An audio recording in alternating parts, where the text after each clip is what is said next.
स्वागत है आप सभी का हमारे YouTube चैनल करंट समसामयिक की बाई टीसी सैनी में। आज 28 मार्च 2022 और 28 मार्च 2022 को करंट अफेयर के जितने भी इंपॉर्टेंट क्वेश्चन हैं वो सभी हम इस वीडियो में देखेंगे। इसलिए आप सभी से रिक्वेस्ट है जितना हो उसके हमारे चैनल को लाइक करें, शेयर करें और सब्सक्राइब करें। इस वीडियो की PDF फाइल भी आप सभी को उपलब्ध करवाई जाएगी।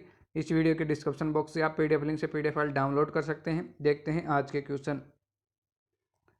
अर्थ आवर डे 2022 कब मनाया गया है? तो हाल ही में अर्थ आवर डे 2022 26 मार्च को मनाया गया है। यह मार्च महीने के अंतिम शनिवार को मनाया जाता है और इस बार मार्च महीने का अंतिम शनिवार 26 मार्च को था। और अर्थ आवर डे 2022 की थीम क्या थी? तो इस बार इसकी थीम थी शेप ओवर फ्यूचर। और यह किसके द्वारा मनाया जाता है? यह WWF यानी world wide fund for nature के द्वारा मनाया जाता है और इसका उद्देश्य प्रकृति के महत्व के बारे में लोगों में जागरूकता बढ़ाना है। और पहली बार यह 31 मार्च 2007 में मनाया गया था। अब देखते हैं मार्च महीने के और भी इम्पोर्टेंट डे। नज़रबंद और लापता स्टाफ सदस्यों के साथ एकजुटता का अंतर्राष्ट्रीय दिवस 25 मार्च को मनाया गया। विश्व क्षय रोग दिवस जिसे TB दिवस भी कहा जाता है 24 मार्च को मनाया गया। असम राइफल का 187वां स्थापना दिवस 24 मार्च को मनाया गया। शहीद दिवस और विश्व मौसम विज्ञान दिवस 23 मार्च को मनाए गए। विश्व जल दिवस 22 मार्च को मनाया गया। विश्व कविता दिवस 21 मार्च को मनाया गया। विश्व डाउन सिंड्रोम दिवस 21 मार्च को मनाया गया। अंतर्राष्ट्रीय वन दिवस जिसे विश्व वानिकी दिवस भी कहा जाता है 21 मार्च को मनाया गया। विश्व गौरैया दिवस 20 मार्च को मनाया गया। अंतर्राष्ट्रीय प्रसन्नता दिवस 20 मार्च को मनाया गया। CRPF का 83वां स्थापना दिवस 19 मार्च को मनाया गया। वर्ल्ड स्लीप डे 2022 18 मार्च को मनाया गया। वैश्विक पुण्यचक्रण दिवस जिसे वर्ल्ड रिसाइकलिंग डे भी कहा जाता है 18 मार्च को मनाया गया। आयुध निर्माण दिवस 18 मार्च को मनाया गया। राष्ट्रीय टीकाकरण दिवस 16 मार्च को मनाया गया। विश्व उपभोक्ता अधिकार दिवस 15 मार्च को मनाया गया। नदियों के लिए अंतर्राष्ट्रीय कार्य दिवस 14 मार्च को मनाया गया। अंतर्राष्ट्रीय गणित दिवस जिसे पाई दिवस भी कहा जाता है 14 मार्च को मनाया गया। अंतर्राष्ट्रीय महिला न्याय दिवस 10 मार्च को मनाया गया। विश्व किडनी दिवस 10 मार्च को मनाया गया। नो स्मोकिंग डे 9 मार्च को मनाया गया। अंतर्राष्ट्रीय महिला दिवस 8 मार्च को मनाया गया। जन औषधि दिवस 7 मार्च को मनाया गया। CISF दिवस 2022 6 मार्च को मनाया गया। इस दिन CISF का 53वां स्थापना दिवस था। विश्व श्रवण दिवस 3 मार्च को मनाया गया। विश्व वन्य जीव दिवस भी 3 मार्च को मनाया गया।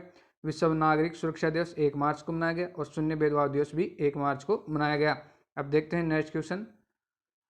The book of Bihari literature पुस्तक के लेखक कौन हैं? तो the book of Bihari literature पुस्तक के लेखक अभय के हैं। जैसा कि आप इमेज में देख पा रहे हैं, ये हैं अभय के और यह इन्हीं के द्वारा लिखी गई बुक है। अभी थोड़े दिनों पहले मैंने आपको एक और बुक बताई थी इनकी लिखी हुई, मानसून नाम से एक कविता इनकी लॉन्च की गई थी। अब देखते हैं और भी इम्पोर्टेंट बुक।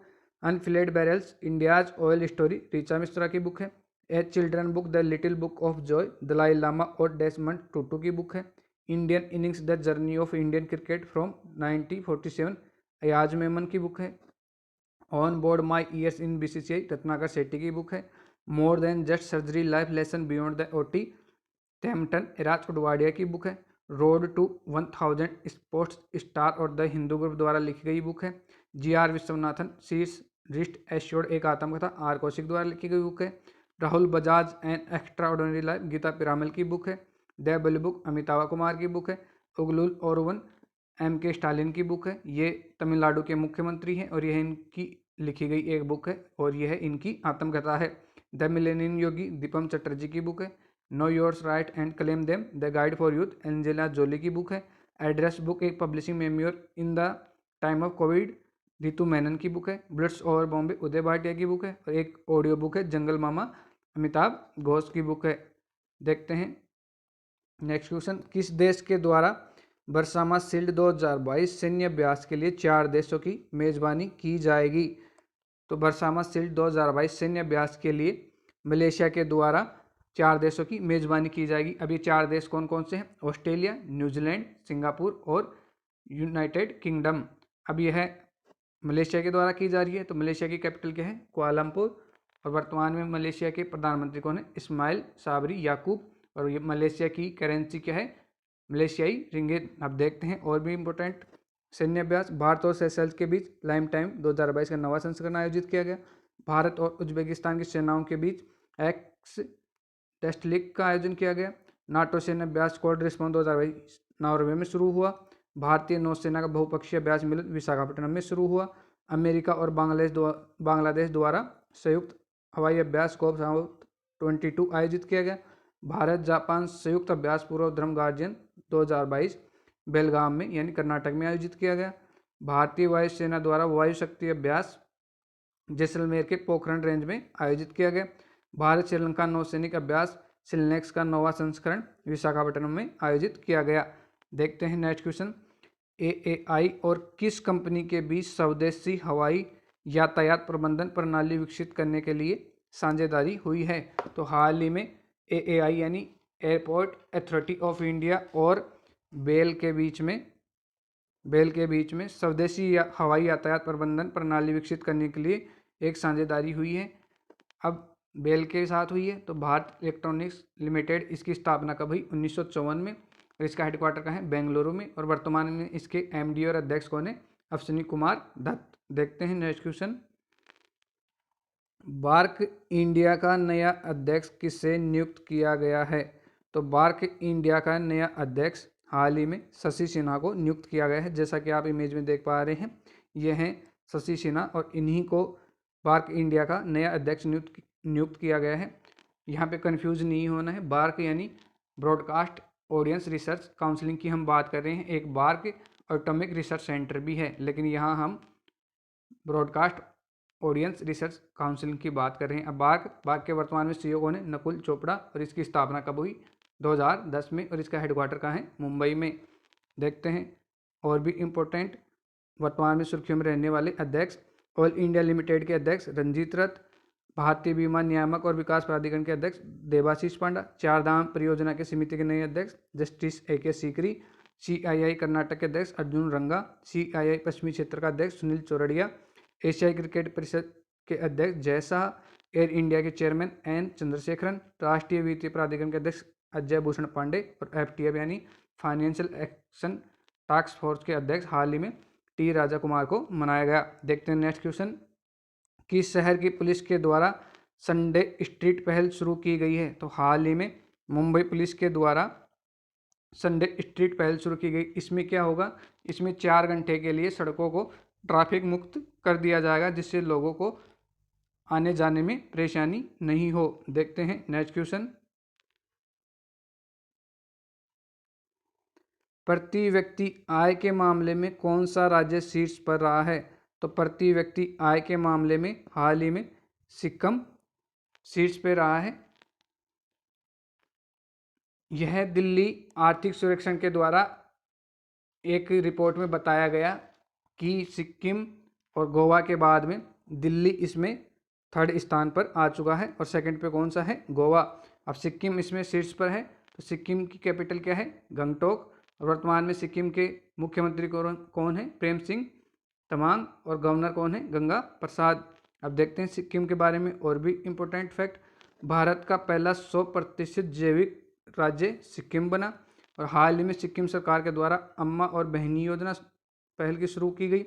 सिक्किम में पंगलोल वन्यजीव अभयारण्य, कंचनजंगा नेशनल पार्क है और यह बायोस्फीयर रिजर्व भी है। और विश्व की तीसरी सबसे ऊंची चोटी कंचनजंगा सिक्किम में स्थित है और ये नेशनल पार्क इसी चोटी पर है। देखते हैं नेक्स्ट क्वेश्चन। बांग्लादेश ने अपना 51वां स्वतंत्रता दिवस कब मनाया है? तो बांग्लादेश ने हाल ही में अपना 51वां स्वतंत्रता दिवस 26 मार्च को मनाया है। 26 मार्च को क्यों? क्योंकि इस दिन 1971 में पाकिस्तान से अलग होकर बांग्लादेश एक स्वतंत्र देश बना था। अब बांग्लादेश की कैपिटल क्या है? ढाका। और बांग्लादेश की करेंसी क्या है? टका। और वर्तमान में बांग्लादेश की PM कौन है? शेख हसीना। और राष्ट्रपति कौन है? अब्दुल्ला हामिद। अब देखते हैं बांग्लादेश के बारे में और भी इम्पोर्टेंट फैक्ट। US और बांग्लादेश द्वारा संयुक्त हवाई अभ्यास कोप साउथ 22 आयोजित किया गया। और हाल ही में IQ एयर की एक रिपोर्ट आई, विश्व वायु गुणवत्ता रिपोर्ट। इसमें बांग्लादेश विश्व का सबसे प्रदूषित देश बना और बांग्लादेश की राजधानी ढाका इसमें विश्व में सबसे प्रदूषित राजधानियों में 2nd स्थान पर रही। सूचीबद्ध कंपनियों के बोर्ड में महिलाओं के मामले में बांग्लादेश दक्षिण एशिया में शीर्ष पर रहा। US कोविड वैक्सीन का सबसे बड़ा प्राप्तकर्ता देश बांग्लादेश बना। मुफ्त इंटरनेट सेवाओं पर प्रतिबंध बांग्लादेश के द्वारा लगाया गया। भारत और बांग्लादेश के बीच मैत्री सेतु का उद्घाटन हुआ। और भारत और बांग्लादेश मैत्री दिवस हर साल 6 दिसंबर को मनाया जाएगा। ये पिछले साल 2021 में घोषणा हुई। जोंग नामक खुद का सोशल मीडिया प्लेटफॉर्म बनाने की घोषणा बांग्लादेश सरकार के द्वारा की गई। देखते हैं नेक्स्ट क्वेश्चन। किस केंद्र शासित प्रदेश की सरकार के द्वारा 3000 एकड़ भूमि पर 17 विश्व स्तरीय शहरी जंगल निर्माण करने का निर्देश दिया गया है? तो हाल ही में दिल्ली सरकार के द्वारा एक निर्देश दिया गया कि 3000 एकड़ भूमि पर 17 विश्व स्तरीय शहरी जंगलों का निर्माण किया जाएगा। अब ये दिल्ली सरकार के द्वारा दिया गया है। तो दिल्ली के वर्तमान में मुख्यमंत्री कौन है? अरविंद केजरीवाल। और डिप्टी सीएम यानी उप मुख्यमंत्री कौन है? मनीष सिसोदिया। और गवर्नर कौन है? अनिल बैजल। अब देखते हैं दिल्ली के बारे में और भी इंपॉर्टेंट फैक्ट।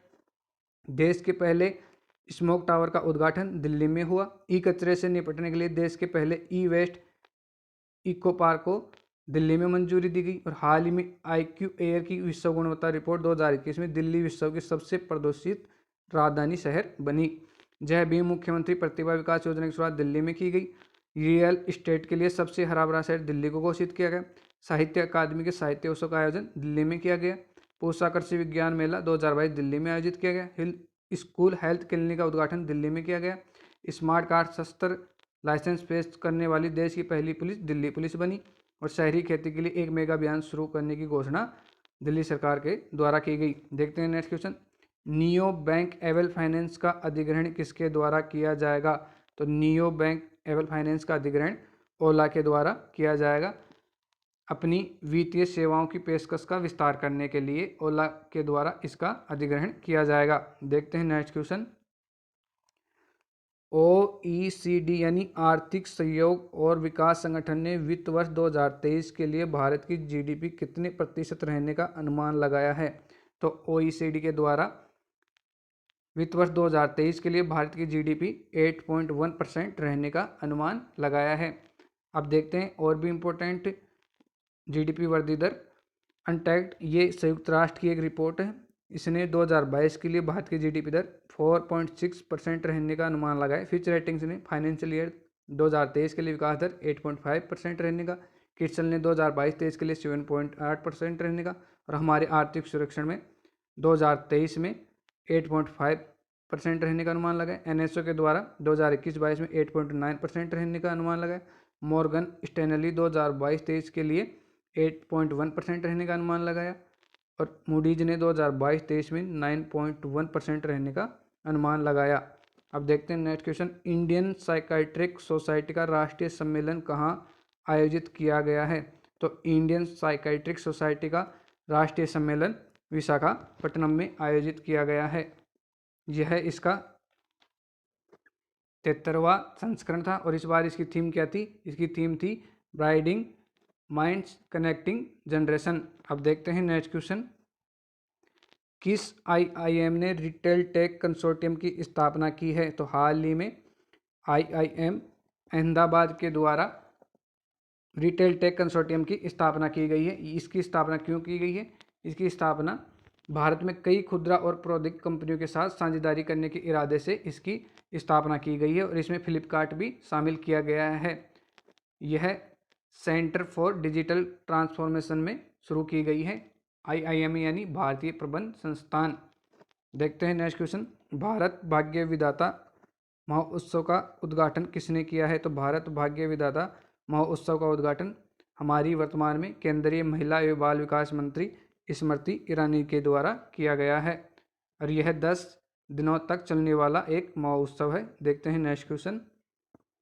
भारत और किस देश ने स्वच्छ ऊर्जा भागीदारी शुरू की है? तो हाल ही में भारत और जापान के द्वारा स्वच्छ ऊर्जा भागीदारी शुरू की गई है। अब जापान के द्वारा की गई, तो जापान की कैपिटल क्या है? टोक्यो। और करेंसी क्या है? येन। और वर्तमान में जापान के प्रधानमंत्री कौन है? Fumio Kishida. अब देखते हैं जापान के बारे में और भी इम्पोर्टेंट फैक्ट। हाल ही में जापान के प्रधानमंत्री भारत दौरे पे आए और उनके द्वारा एक घोषणा की गई कि जापान द्वारा अगले 5 वर्षों में भारत में 32,000 करोड़ रुपए का निवेश किया जाएगा। भारत और जापान ने द्विपक्षीय स्वयं व्यवस्था का नवीनीकरण किया। दुनिया का पहला ड्यूअल मोड वाहन जापान ने पेश किया। हेनले पासपोर्ट इंडेक्स में जापान शीर्ष पर रहा। 2050 तक जापान का कार्बन न्यूट्रल का लक्ष्य है। और अपनी पहली हाइड्रोजन से चलने वाली ट्रेन जापान ने लॉन्च की। और जापान की फिल्म रिंग वाइंडिंग ने IFFI में गोल्डन पिकॉक अवार्ड जीता। और और जनसंख्या की दृष्टि से जापान विश्व का 11वां बड़ा देश है, और जापान में कीटा पर्वत है और फुजी पर्वत है। आज के लिए इतना ही, धन्यवाद।